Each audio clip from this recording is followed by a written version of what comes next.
Hello, everybody, and welcome back to the second shelf. And a happy new year. I hope that you crossed the border between 2021 and 2022 in good spirits and good health. And I wish you all the happiest, healthiest, best year that you can possibly wish for. Let's just keep our fingers crossed for that. Anyway, there is still some 2021 stuff that I want to talk to you about, and this video is the first one, and that is the tops and flops for last year, 2021. I keep repeating that as if you don't know that last year was 2021.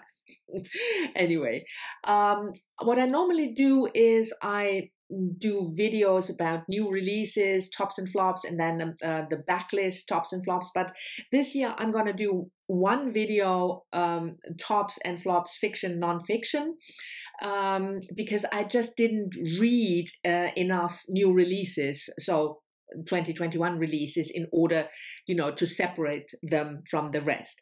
What I did do is I'm not considering for this video, I didn't consider classics or modern classics. So everything that was published before the 1940s that I read, I didn't consider. And I didn't consider rereads. I talked about the best reread and how much I reread in my previous video that I uploaded on Friday, the recap, the 2021 recap.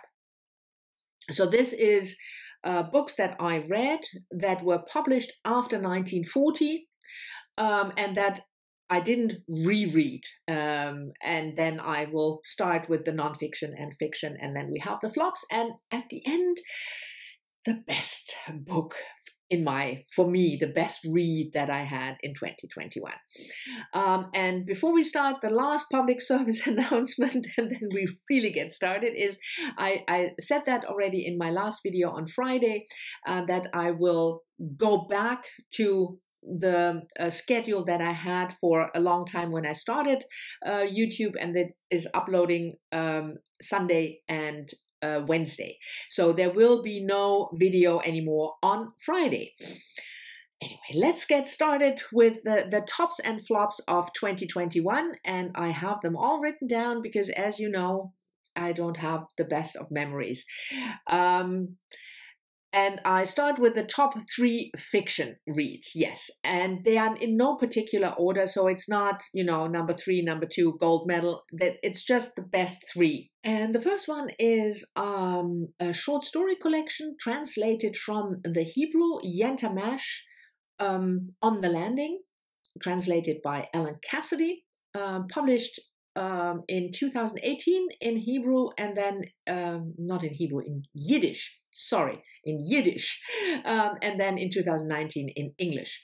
Yanta Mesh was a Yiddish writer. She died in 2013, and the book is a collection of stories about the life in the 1940-ish, 1950s in what is now present-day Moldova, which was Bessarabia back at that time, and focusing on women. Hardship, exile to Siberia, like the author has been exiled to Siberia, for instance, but also trying to find a life in Israel, like the author who immigrated to Israel. So it's focusing on the Jewish experience in Russia and Israel in the 1940s-ish, and focusing on women. I got this as a tip from Sean the Book Maniac because he had a Zoom chat with the translator, Ellen Cassidy, and again, Yiddish, not Hebrew. I thought it was a brilliant collection, heart-wrenching, harrowing, but also there were also some hopeful bits. Yeah, I thought it was fantastic. So this is the first book in the top 3. The next book in the top 3 is probably not a surprise if you followed my channel for any length of time, and that is, I have a hard copy of this one, Susanna Clarke's new book, 2020 book, I should say, Piranesi. It also won the Women's Prize for fiction, to my delight, because I often don't agree with the judges. I haven't read her previous book, this long one, something Mr. Norrell, but this one sounded interesting and I really loved it. It has its flaws. It centers around a man, that's how it opens, in a very strange palace, kind of sorts, very Greek, a lot of marble, but there's also an ocean below, and he lives there alone, but he is visited by the other once a week, and sometimes gets clothing, but mostly he fishes, and very, very strange setting. And slowly but surely through the book, through the course of the book, we learn what really happened to this man and what this place is. And like I said, there, for me as a plot-oriented reader, there were a couple of things that I thought, this is not the best way to plot this thing. Sometimes a little too predictable maybe, but in the end, when I look back at my reading year, I thought the idea behind it, you know, how what we remember, that is a big issue, whether or not what this man remembers is correct, and whether he remembers stuff at all. Not gonna spoil you if you haven't read it, but also this kind of eerie atmosphere of this strange place. I thought, yeah, was just wonderful. So I absolutely adored this book, and that's why it's in my top 3, number 2 of my top 3. And the last one is one that I sort of just made it because it was, I have another one that is, it was published in 1946, and that is Ann Petrie, The Street. And because I said, you know, everything before the 1940s doesn't qualify because it's a modern classic. And this is, in a way, a modern classic. And Petrie was an American a Black author, and this is about a young woman pictured on this gorgeous cover, trying to make a life in New York, during that time period, so in the 1930s, 40s. She's a single mother, and she tries to make a living and live the American dream, you know, work hard, and then you will achieve something. You can, I mean, she doesn't aspire to become a millionaire, but she wants to be able to provide for her son and give him an education. And this whole idea of the American dreams is shattered, of course, because of racism and sexism. And the things that the woman experiences are really gut-wrenching. But what also made the book so special for me is that, unfortunately, a lot of what she experiences, at least I'm obviously white, but I'm still a woman, so some of the sexism she experiences has not really changed a lot in 70 years. And that is kind of frustrating. But it also, if you look at it from a purely literature point of view, it also makes the book resonate with readers today, especially, I think, female readers. So I loved the language. It was a debut novel, which completely blew me away, that somebody could write something like this as a first book. And it was one of the first, I think even the first book of a Black female author to become a bestseller, because it sold more than 1 million copies in the author's lifetime. So The Street is my third pick for the top 3 fiction. And maybe I should have said in the beginning that I pick 3 books, like 3 top fiction books, 3 top non-fiction books, and 3 flops. So it's not a top 5 or top 10, it's a top 3. Anyway, these were the 3, this is the third, so I'm going to put this down, waving it at you. So these were the 3 books that I feel, deserve a place in the top 3 fiction. moving on to nonfiction. And the first nonfiction book is a new release, meaning a 2021 release by Rafia Zakaria against white feminism. Rafia Zakaria was born in Karachi but lives now in the US, and I've read two previous books by her, one about a long essay about the veil and one memoir about her family in Karachi. And she is exploring themes of feminism mainly. And this one was brilliant, I thought. What it does is it looks at the connection between feminism in the past, especially the last 200 years, and especially in the US, and its connection with white supremacy. So white feminism, what the author criticizes, is not just people like me being a feminist and being white. No, it's a certain kind of white feminism that is connected with racism. And I thought her analysis was brilliant. And even though it's about the American context, the US American context, you can easily learn something even if you're not from the US like I did. I thought it was a brilliant book. That is, for me, if you are interested in feminism, an absolute must read. The next book is the second book that just made it because of the publication date, and that is Rachel Carson's Under the Sea Wind, which was published in 1941. And this gorgeous penguin edition, I think, is a celebration edition. What is it? Yeah, the centennial edition. I don't like the sticker, but I do like the cover. Anyway, Rachel Carson was a marine biologist, environmentalist, one of the earliest environmentalists, and in the first half of the 20th century. And this book is an exploration of life in, above, and around water, the sea. So you have birds, you have fish, you have other animals that she writes about in a very lyrical way. She is talking not so much about the animal in a very, dry or scientific way, even though there is science behind everything. It's not, just something made up, but she tries to right from the perspective of the animal. Through a whole year, we follow a fish or a bird. I thought it was brilliant and lovely, and you learned a lot. And I'm certainly gonna read more of Rachel Carson's work, because this was my first Rachel Carson song. That was bad, but at least I remedied it.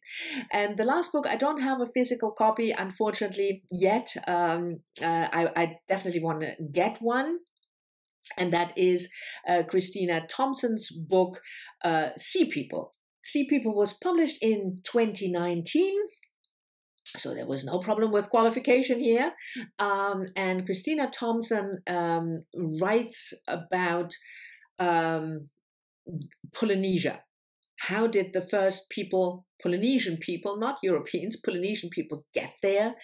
How was the first encounter between Europeans and Polynesia when European seafarer discovered the Polynesian islands? It's absolutely fascinating. The various theories, where did these original people come from? Why on earth did they set out to, go into the ocean? You don't see any land, and then you happen by chance, more or less, to come across a couple of scattered islands, and then you settle there. It's an absolute fascinating story. Christina Thompson has a very engaging way of telling this story, and there are answers, but not every question is answered. We still don't 100% know where the first people who now live in Polynesia, where they came from and what route they took. But yeah, I thought it was such an engaging book about, and also a subject, a topic that I knew basically nothing about, and that combination made it that I chose this book for the top 3. I have to say, I could probably have at least 5 honorable mentions in nonfiction. I had such a good reading year in nonfiction in 2021. It was unbelievable. It was much harder for me to come, to choose, not even finding the words, to choose 3 in nonfiction than it was in fiction, even though I had a good reading year in fiction as well. But nonfiction was really hard. But in the end, these are the 3 books that I decided upon that they deserve a place in my top 3 nonfiction reads. And now for the flops. And there's no division anymore between fiction and nonfiction. I just picked 3 books that really didn't do it for me in 2021. And the first is not, I start light. It's a book that I could see maybe some other person would like it, but I didn't. And that was this quite big book about Helen of Troy by Margaret George. And it was published, I'm sorry, again, some things never change, in 2006. And I shared my with Kim, because it was a buddy read with Kim from Middle of the Book March. Yeah, it was just not very good. It was boring. It was too long. I love Greek mythology, as you know. The character of Helen of Troy is interesting, but this was just,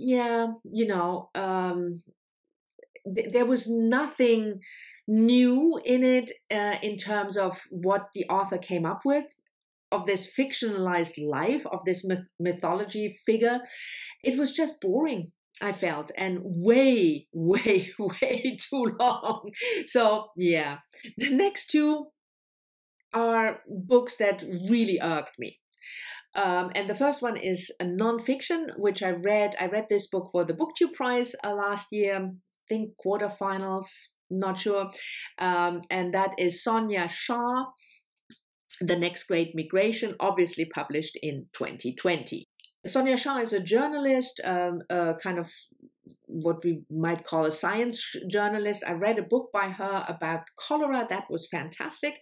And this book explores the theme of migration and how we look at migration, and that migration is maybe not such a, bad thing. And that sounded fascinating. And then something happened that sometimes happens with the book.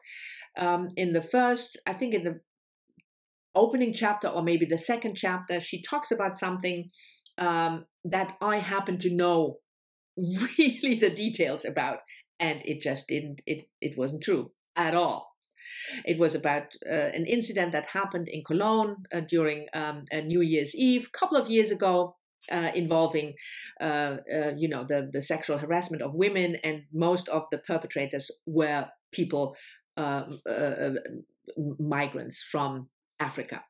It doesn't really matter what it was, but she talked about that for maybe 5 pages, and everything she said was just absolutely not true. And that was the end of it for me. If there's something in a book, I mean, not a minor detail. If something happened in 2010 and the author writes 29, I raise my eyebrow, and it's not good, but it's not like a huge thing.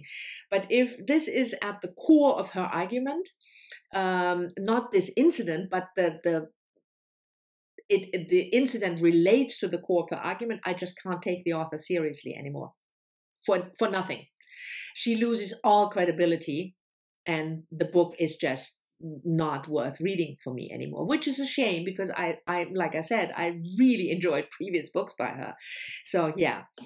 And the last one in the flops is probably the most controversial, because it's, of course, Tori Peters' Detransition Baby, also published last year in January, I think. And a lot of people thought this a book by a trans author about trans women, but also about trans women who detransition back to being a man, was, something new and exciting, and it was hyped. I just thought it was a really, really bad book in terms of the way that trans women are depicted, what kind of trans women are depicted, how they look at being a woman. And the funny thing is, or not that funny, I read this book, Whipping Girl, by trans author Julia Serrano, just in December, one of the honorable mentions, if you will. And she talks about the fact that what the media likes about trans women is the very feminine kind of woman who buys into the patriarchal, sexist way that we define what it means to be a woman. Exactly. That's what this is about. It's about a certain type of woman that buys into every patriarchal stereotype that you want, for the definition of woman. You want to be a mother, that's the highest thing. You want to be very feminine, you want to be submissive. Yeah, it's just crap. I'm sorry. I'm with Julia Serrano on this one. This is something that obviously is acceptable for us as a society. If trans women, because we don't like trans women, no, as a society, no, we are quite transphobic. But if a trans woman subscribes to the sexist, patriarchal way a woman is defined, then we publish her and then we accept it. Not me. No. I thought it was real crap.